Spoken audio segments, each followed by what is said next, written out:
పాలన గురుకులంలో కల్తీ ఆహారం తిని పలువురు విద్యార్థులకు అస్వస్థత. పురుగుల అన్నం తిని విద్యార్థినులు దావఖానలో చేరిక. కుళ్ళిన కూరగాయలతో భోజనం. పలువురు విద్యార్థులకు వాంతులు విరేచనాలు. హుటాహుటిన ఆసుపత్రికి తరలించిన ఉపాధ్యాయులు. గురుకులాల నిర్వహణ అస్తవ్యస్తంగా ఉండడంతో అధికారులపై సీఎం ఆగ్రహం.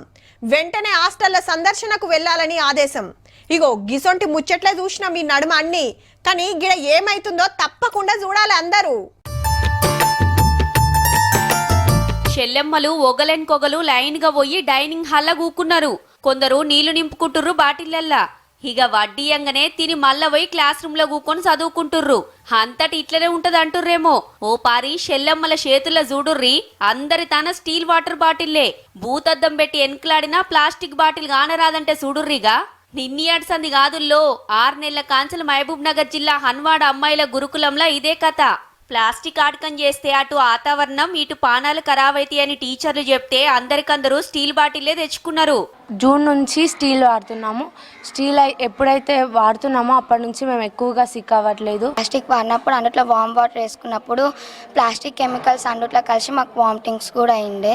టీచర్స్ చెప్పడం వల్ల మొత్తం ఇంట్లో కూడా స్టీలే వాడుతున్నాం. అగనట ఇంట్లో సుత అమ్మా నాయనలకు చెప్పి స్టీల్ బాటిల్లే ఆడకం చేస్తుర్రట. ప్లాస్టిక్ ఆడకం చేస్తే ఏమైతది, ఎట్లా పానం ఖరాబ్ అవుతుంది, వాతావరణం ఎంత గలీజ్ అవుతుందని పిల్లలకు అర్థమయ్యేటట్టు చెప్పి గీ తొవ్వల నడిపిస్తుర్రట. చూశాము, మేడం వాళ్ళు కూడా చెప్తుంటారు ప్లాస్టిక్ వాడొద్దు, దానికి కారణాలు పిల్లలకి చెప్పడం, అదేవిధంగా వాళ్ళని మోటివేట్ చేయడం. మనం ప్లాస్టిక్ యూజ్ చేయడం వల్ల మనకు వచ్చే నష్టాలు ఏంటి, ప్లాస్టిక్కి ఆల్టర్నేటివ్ మెథడ్స్ని మనం ఎలా తీసుకురావచ్చు. ఒక్క బాటిళ్లతోనే కాదుల్లో, పిల్లలకు గరం గరం ఏమిచ్చినా స్టీల్ గిన్నెలనే ఇస్తారట.